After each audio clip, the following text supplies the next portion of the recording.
your wife's car. Kuna viatu pia 4. Kuna bag 2. Kuna karatasi ya kwenda supermarket kama imezeekea hapo na bado iko hapo.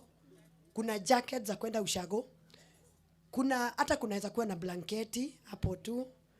Kuna vitu twa kujiwekelea kama 3. Hata kuna nguo za kuchange. Mkienda kwa hali kulala so her handbag is, her car is a smaller, is a bigger handbag.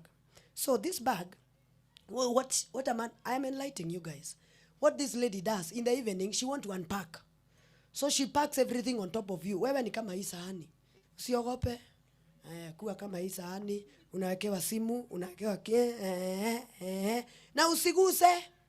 Usianze kusema hii inafanya nini hapa, wewe wacha. Atachukua moja akirudisha. She knows where everything is going. Anajua hata anakwambia mambo ya boda alimtukana. Hiyo haina shida. Usiseme ulikuwa kwa nini ulikuwa unatukanwa. No, don't ask those questions. Allow her. Keep on giving. Allow her that time because she unwinds with it. And the moment she is done, ataamka na atakupikia chakula utashangaa. Because she's done. She's okay.